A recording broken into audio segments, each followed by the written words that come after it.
The NBA playoffs are delivering drama every single night, and right now, two storylines are starting to define momentum in the first round. The New York Knicks are in serious trouble after another heartbreaking loss to the Atlanta Hawks, while the Toronto Raptors just sent a loud message with a dominant performance over the Cleveland Cavaliers. Let's start in Atlanta, because this one hurts if you're a Knicks fan. New York dropped another close game, falling 109 to 108 in Game 3, and now finds itself in a 2-1 series hole. And the worst part, this wasn't just a loss, it was another missed opportunity. The Knicks had control at key moments, they had chances late, but once again, execution down the stretch failed them. That's becoming the story of this series. The Hawks, on the other hand, are doing exactly what playoff teams need to do: capitalize.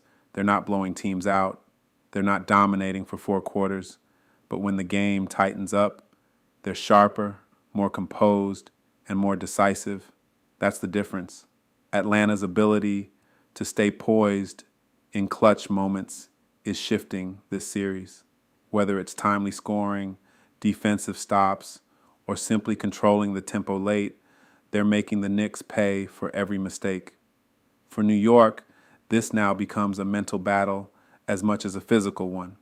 Losing close games in the playoffs can snowball. Doubt creeps in, pressure builds, and now, heading into Game 4, it's no longer just about strategy, it's about resilience. If the Knicks don't respond quickly, this series could slip away fast. Now let's shift to Toronto, because this was the complete opposite type of game. The Raptors didn't just beat the Cavaliers, they dominated them, winning 126 to 104 in Game 3. This was a statement performance. From the start, Toronto came out aggressive, confident, and in control.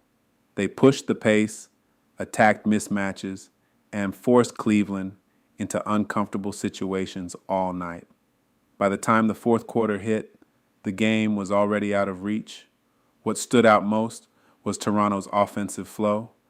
The ball movement was crisp, players were getting quality looks, and they were finishing at a high level. This wasn't one player carrying the load, it was a full team effort. Cleveland, meanwhile, struggled to keep up. There were flashes of competitiveness early, but they couldn't sustain it. Defensive breakdowns, inconsistent scoring, and an inability to slow down Toronto's rhythm made it a long night. And in the playoffs, games like this can shake confidence. But here's the key difference between these two series. In New York versus Atlanta, it's razor-thin margins deciding games. In Cleveland versus Toronto, Game 3 showed what happens when one team takes full control.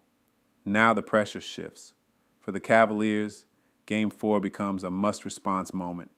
They need to tighten up defensively, find offensive consistency, and most importantly, match Toronto's intensity. For the Knicks, it's even more urgent.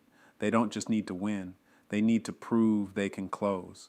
Because right now, the Hawks believe they have the edge, and in the playoffs, belief can be just as dangerous as talent.